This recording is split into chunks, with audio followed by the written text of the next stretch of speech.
I am Jeffrey Robinson, a summer intern with the National Sports Media Association, and today I am interviewing the legendary voice of Hoosiers football and basketball, Don Fischer.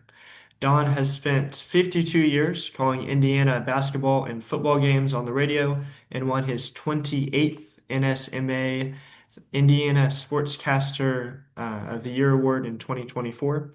Among many accomplishments, Fisher was inducted into the ISSA Hall of Fame in 2004 and the IU Athletics Hall of Fame in 2022. So, Don, how are you doing today? I'm doing great. Looking forward to tonight's Pacer game. Oh yeah. I'm sure you're very excited.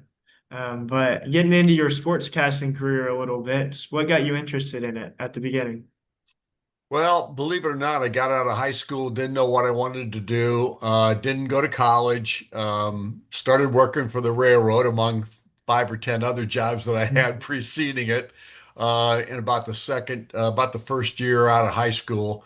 And then I went to work for the railroad, got a job at the hometown railroad station depot. My shift was 9 o'clock at night till 6 o'clock in the morning. Wow. The people that hired me said, "We'll get a couple. Well, I need a couple of weeks, but we're going to get a weekend guy so you can have a day off." 7 months later, they found one. Literally, I worked. I had one day off in 7 months period of time. Believe it or not, 7 days a week. It was ridiculous, but I had to do it and made a little bit more money because of it, because obviously I was getting paid on weekends when somebody else was supposed to be getting paid. But about halfway through that process of being at the railroad depot, I was sitting in the depot one night, my shift 9 o'clock at night till 6 in the morning. You're not exactly seeing a ton of people. I had a lot of, transferring mail bags from different carts and stuff like that to the different towns and everything, and unloading freight cars full of mail, those kinds of things. So I'm in my lunch period one night, and I'm sitting in the depot looking at a sport magazine while I'm eating my lunch, and on the back inside cover, there was an ad for a correspondence school in Milwaukee, Wisconsin called Career Academy. And I looked at the headline of it. It said, "How would you like to be a sportscaster?" And having been an athlete in high school and throughout, my younger years playing sports, football, basketball, baseball, the primary three, I fell in love with sports during those times, of course. And I thought, you know what? This would be a great way to get back into being able to be a part of sports. So I sent my information to Career Academy. They sent me the information for the home correspondence school. It was 845 bucks, and you paid for a small tape recorder about yay big and that deep, and it spun at 3 3/4 speed, which that lasted only about a year after I got the tape recorder. Anyway, long story short, I started this program of the home correspondence school at Career Academy, and went to the local radio station, said to the guys up there, I'd love to be able to come over here 6 o'clock in the morning. I'll get you coffee, whatever you need, just to learn what you guys are doing in the radio business. And they allowed me to do that. So at the same time I'm taking correspondence course, I'm working at this radio station as a gopher, not getting paid for it, didn't care. And literally, that got me started. Shortly thereafter, had an opportunity, and I can't go into it's too detailed to worry about, but I got an opportunity to go to Butte, Montana, of all places, from Mendota, Illinois to Butte, Montana. A guy called me up and said they're looking for a guy to do a 9 o'clock at night till 6 o'clock in the morning radio shift at this radio station out there. It's part of a television operation. And a guy that I knew had gone to this place and told me about it. And he said, "But they're going to have to interview you." So I said, "What does that mean?" He said, "You're going to have to come out here."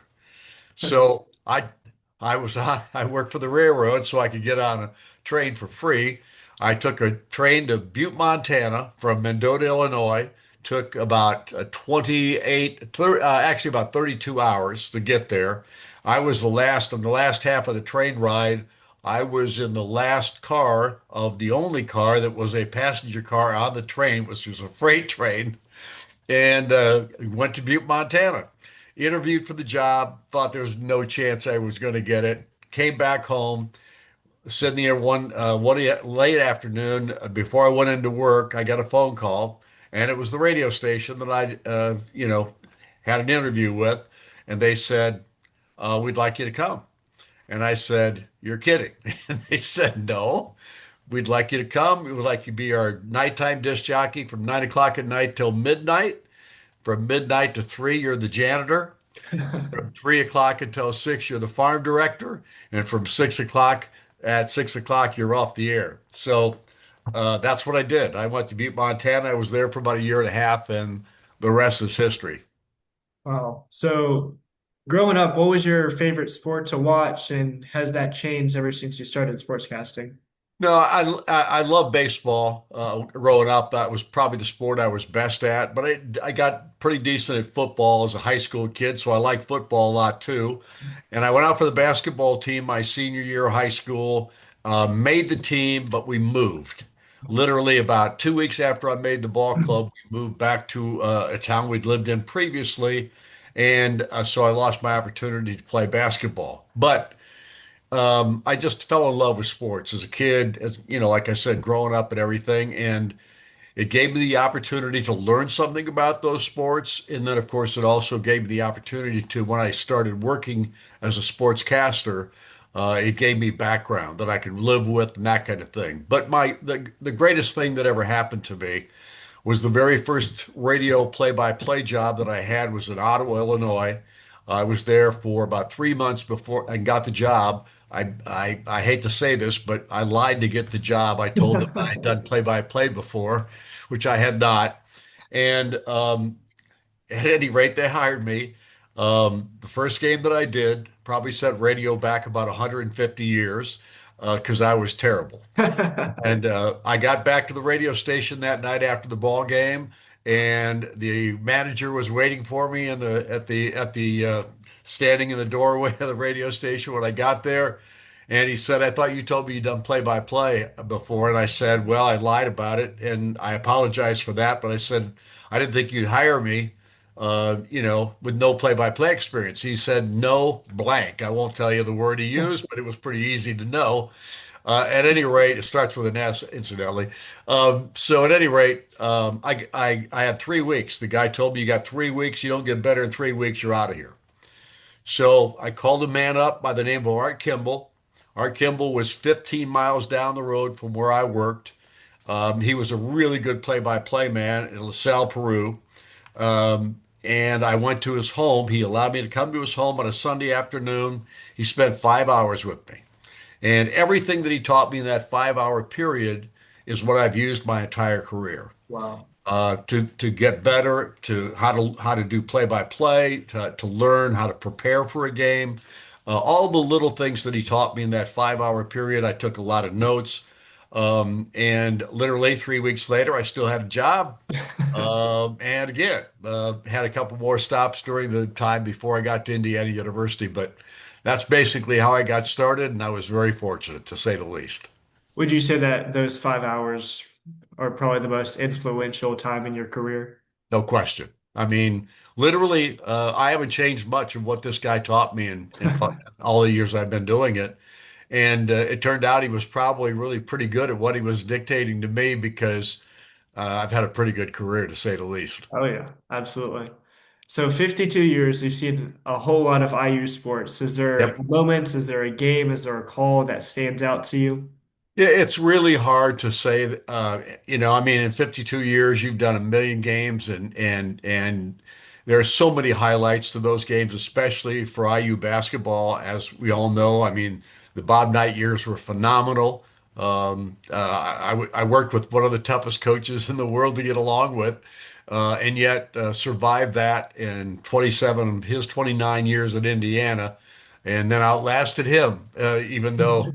I didn't like the way that things happened at the end for him, but But the fact of the matter was, I learned a lot through those years, and you're always learning to some degree in the job that we have, and you listen to other people, you see what they're doing, but the most important thing to me and how I got better and how I got better pretty quickly was that I listened to all my broadcasts.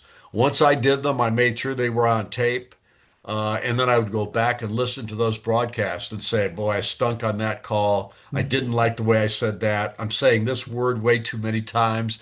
My phraseologies are nowhere near the number that they need to be. There are so many little things that you figure out on your own.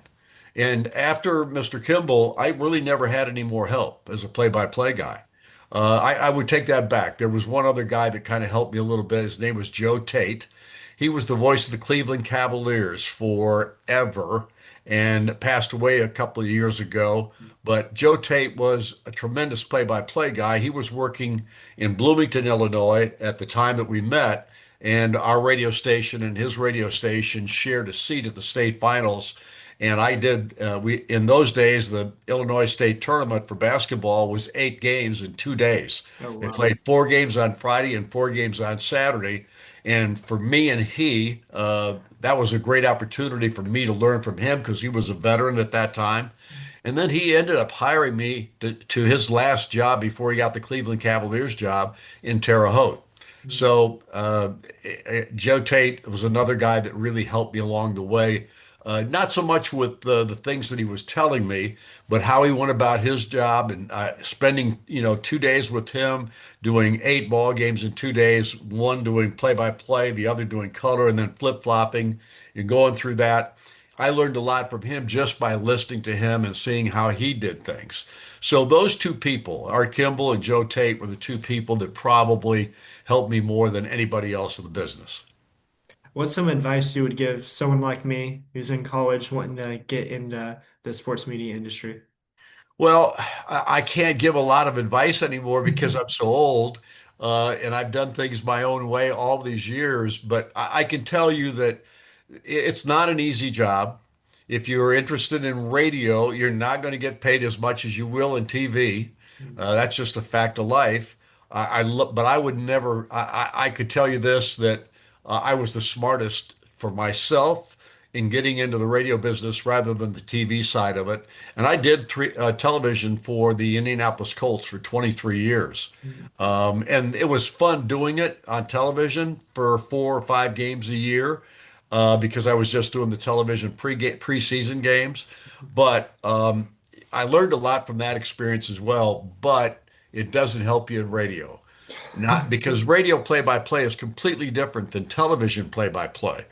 Television play-by-play, people can see the screen, they can see what's going on, and you're basically helping the listener or the watcher of the game go through a little bit of what the things that they can't see are, and then the color man is your primary guy. I mean, the color analyst in television broadcasting is the key guy if he knows what he's talking about. And that's the key for a color analyst. So, anyway, I like television, but it was nowhere near as much fun for me as radio has been. And I've not made the kind of money that a lot of guys make in this business, but I've been well taken care of by Learfield over the last 20 plus years that I've worked for them. And they've been great people to work for, and they've kind of let me have my head. And obviously, Indiana University has been the other organization that has just been tremendous from my perspective because they've always supported me. Oh, good. Well, thank you so much for taking some time to talk to me tonight. I really appreciate it. It's good to get to know you a little bit and hear a bit of your story. So thank you. And congratulations on yet another amazing award. Well, it's always nice to win an award, but the next one is the next one you're fighting for. You know what I mean? Yep. I'm sure it'll come before you know it. Well, Jeff, thanks very much for having me. I appreciate it. Absolutely. Thank you. You bet.